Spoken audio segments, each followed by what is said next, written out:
کتابوں کا انگریزی میں ترجمہ کیا ہے اور بھی کچھ کتابوں پہ وہ کام کر رہے ہیں. ہالینڈ کے رہنے والے ڈاکٹر صاحب ہیں. توجہ ہے میری بات پر آپ عزیزوں؟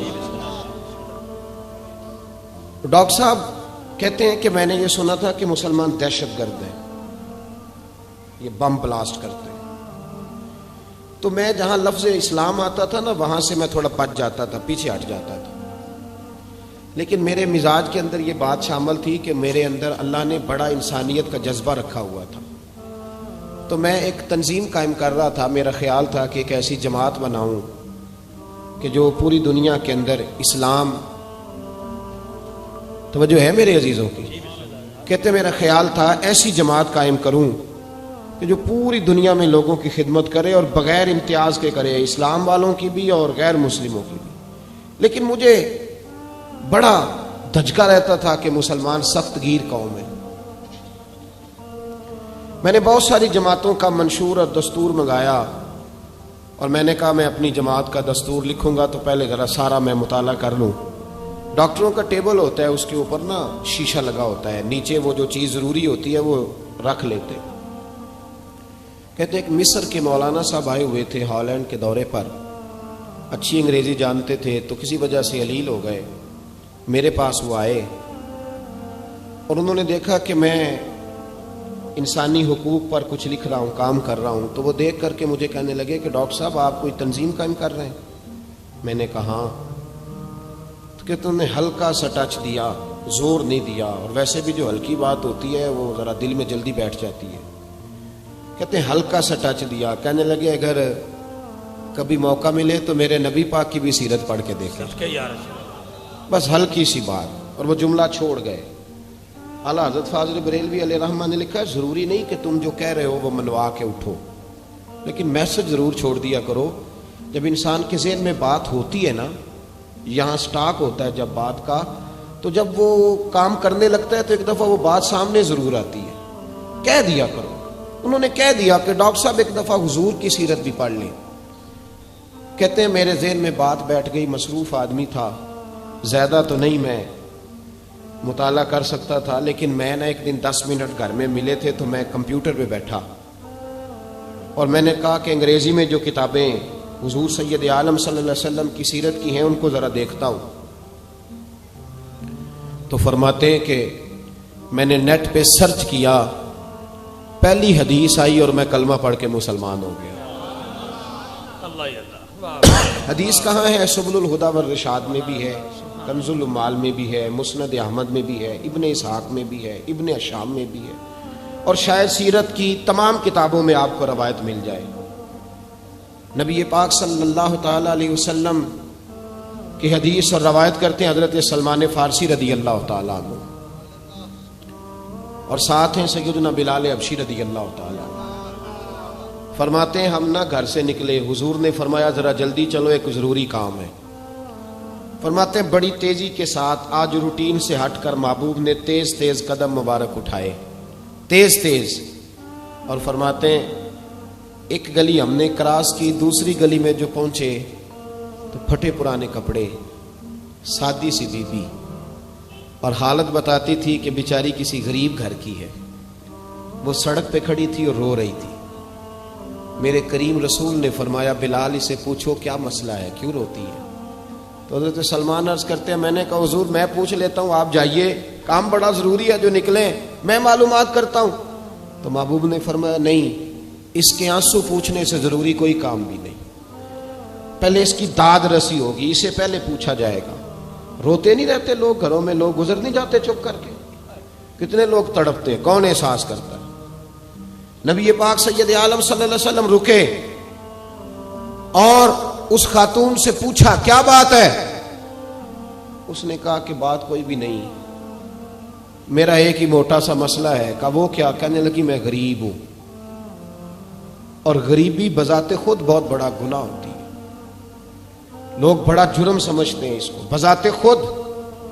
میں نے شروع میں کہا نا کہ مذہبی سٹیج کی بھی صدارت غریب آدمی نہیں کر سکتا, کیونکہ غریب جو ہوا جد کول دتھی ہونی انہیں نیڑے بہنا ہے نا جی, جد کول نہیں انہیں تو پیچھے جا کے بہنا اینڈ تے کول کیڑا دتھی ہے.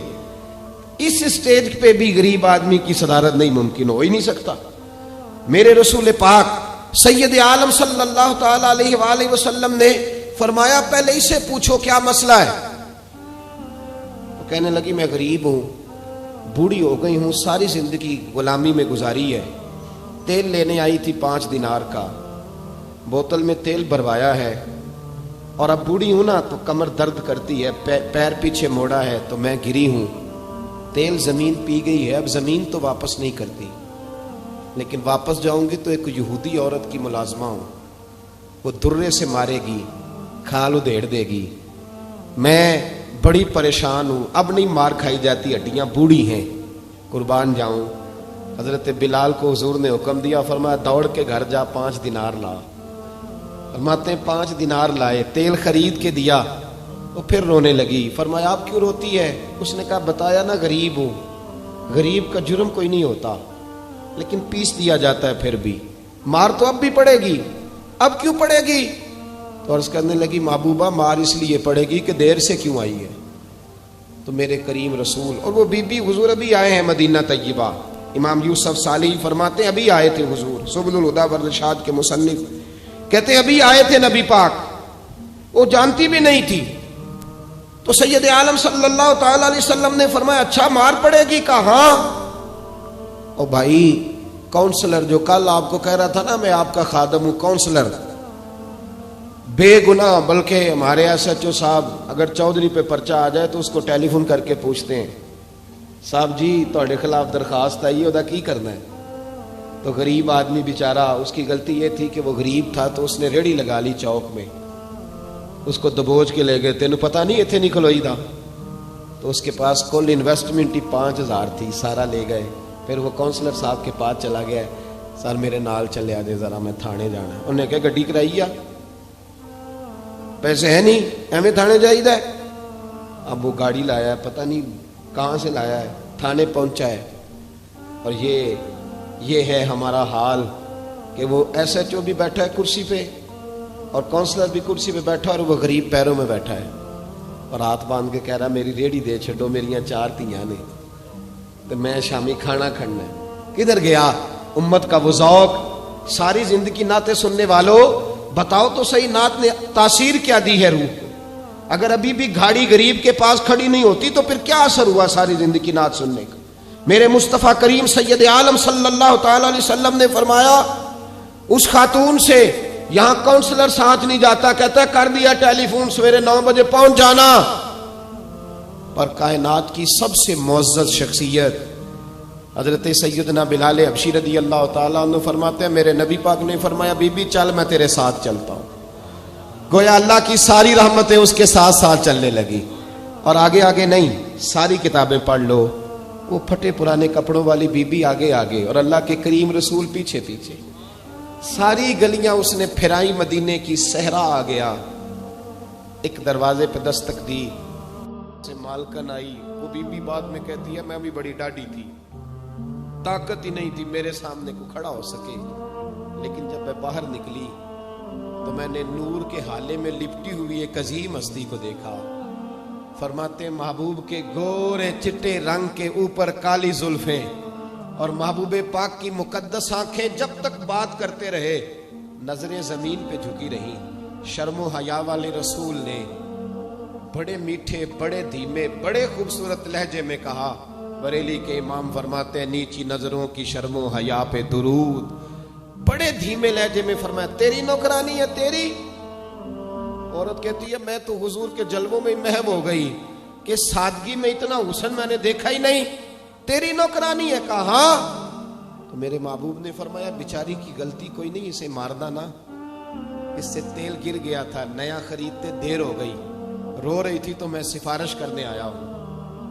وہ خاتون کہتی ہے کسی کی نہیں مانی تھی, پر محبوب کے جملوں میں تاثیر اتنی تھی ککھ سواد نہیں مشری اندر, اساں کھنڈا بھی چکھ ڈٹھیاں, انہاں ساریاں شیواں نالوں گلاں سجن دیاں مٹھیاں. فرماتے ہیں نبی پاک صلی اللہ تعالی علیہ وآلہ وسلم نے فرمایا کچھ نہ کہنا. کہنے لگی نہیں کہتی, میرا وعدہ رہا, کچھ نہیں کہوں گی.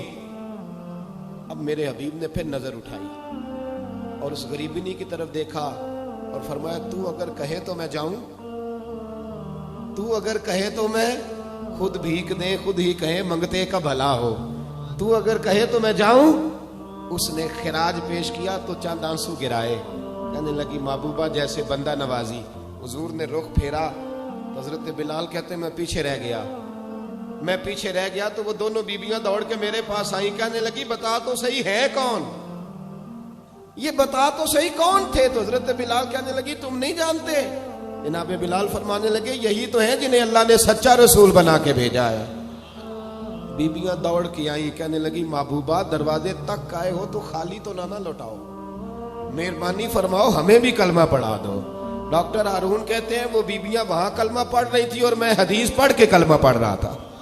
بھائی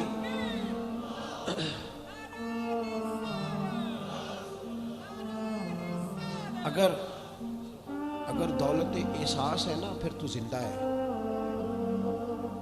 جو زندہ ہوتا ہے اس میں لچک ہوتی ہے, جو مر جاتا ہے وہ اکڑ جاتا ہے. اگر زندگی ہے تو پھر احساس ہونا چاہیے. اگر تیرے اندر زندگی ہے تو پھر احساس ہے, اور اگر تیرے اندر احساس نہیں رہا نا تو پھر زندگی زندہ دلی کا نام ہے. مردہ دل کیا خاک جیا کرتے, احساس سے مروت پیدا کر. تھوڑا سا دائیں بائیں بھی دیکھیں, تھوڑا پلٹ کر بھی دیکھیں کہ کہیں آپ کی ضرورت تو نہیں.